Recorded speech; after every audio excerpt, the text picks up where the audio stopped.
the Fox News Alert. Developments in the search for Nancy Guthrie are coming into light now as officials issue a description of her possible abductor. It comes as local officials are facing scrutiny over the handling of key pieces of evidence. Matt Finn is live outside Nancy's home in Tucson with the latest. Hey, Matt.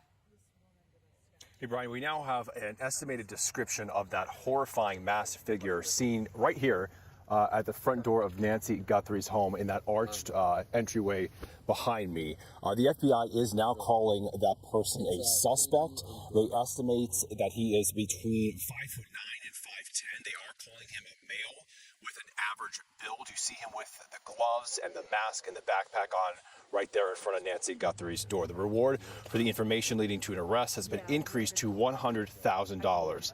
The suspect is also believed to be carrying a backpack called an Ozark Trail Hiker backpack. The FBI believes that is what he was carrying that night. You see a picture there on your screen right now. You see those two reflective stripes on the, the armbands there, or the straps. And the FBI believes that's what you're seeing reflecting in the surveillance video. Also, the Pima County Sheriff here is asking anyone with a camera in the area, specifically East Skyline Drive and North Campbell Avenue, it's about a 2-mile radius, to check their video from January 1st to February 1st and submit the video to the Pima County Sheriff's online link. They're looking for people, cars, or anything suspicious. And the sheriff is defending his decision to send evidence to a lab in Florida instead of turning it over to the feds. Sheriff Nanos disputes that there's any friction with the federal agents, and he tells 13 News in Tucson that he wants all the evidence to be submitted to the same lab in Florida. That's what he routinely does. And yesterday, Savannah Guthrie posted a video to Instagram, her latest post about this horrifying ordeal. The video appears to depict her mother, Nancy, many years ago with Savannah and her sister Annie. And the caption says, "Our lovely mom, we will not give up on her." Back to you guys. All right, Matt, thank you very much. Let's build on that. The FBI, again, giving key details about the suspect's backpack, which they confirm is a black 25-liter Ozark Trail hiker pack. The backpack is sold at Walmart or through the retailer's website. So how could authorities trace the purchase with those two facts? Let's bring in cybersecurity expert and former FBI counterintelligence operative Eric O'Neill. Eric, I gave you those facts. What would you do with them now?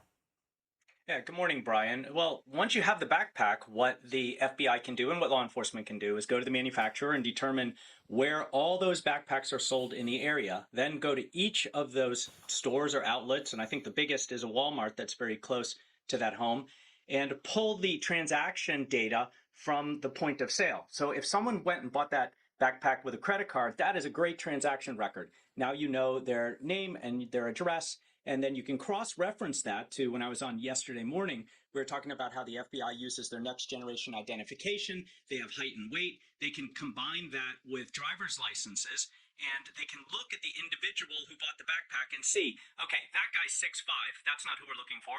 That's a woman who's 5'2", that's not who we're looking for, and zero in just on individuals that fit the profile. And then we have new persons of interest. It's a little bit like sifting for a needle in a barn of haystacks, but at least it gives the law enforcement and FBI somewhere to focus their efforts. Well, how about the fact that it's more of a hiking backpack? So it's not something a kid might use for school or somebody might use to travel. It's more for hikers. Does that help you?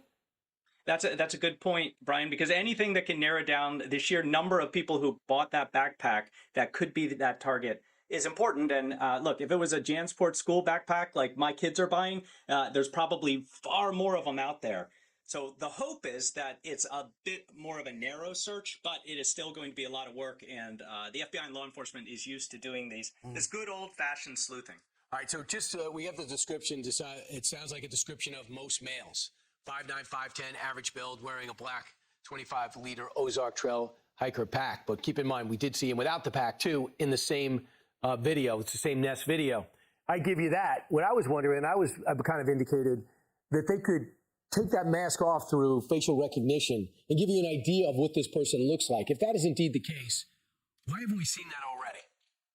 So what they can do is they can get an idea, because of that mask, they can get an idea of the shape of the face, the eyes, the mouth, the depth of the face, and they can create a composite.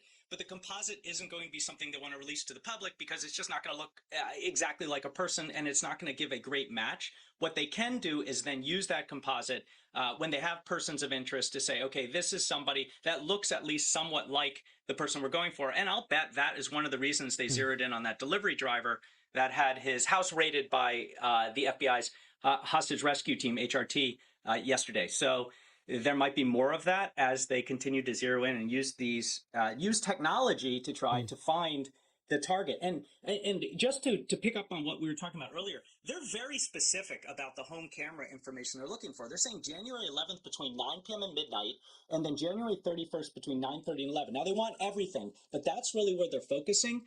And they're flagging a suspicious vehicle that they know was in the area around 10 a.m. on January 31st.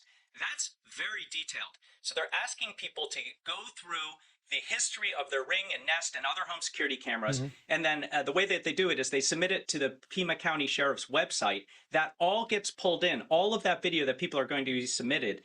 And then they use AI to organize and find actionable intelligence from that video. And what I'm betting is they're looking for a sliver of a car, or maybe a fraction of a license plate, or maybe even one of these individuals who had to have been casing that neighborhood before the crime. Because, I've seen reporters, including your own, who are driving through the neighborhood. It is a warren, it is a maze. And if you are a savvy criminal, you're not bringing your cell phone, you're not using GPS. So you need to plan your route before the crime, before the abduction, so that you know how to get out. You get your infil and exfil plan together. If they had their phones, this would be a lot more easier case. Just keep in mind, just building on what you just said, he had his phone on him. So we don't know if it was on, if it still picks up, or if it still pings.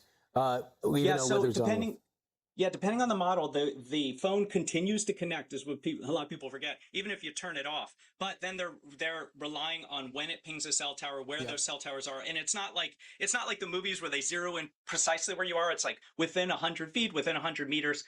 So it depends on whether it's even pinging at all, whether they could pick it up. And I'm guarantee he had that phone off. Eric O'Neill, great information, great insight. Thanks for putting it all together for us. Talk to you again.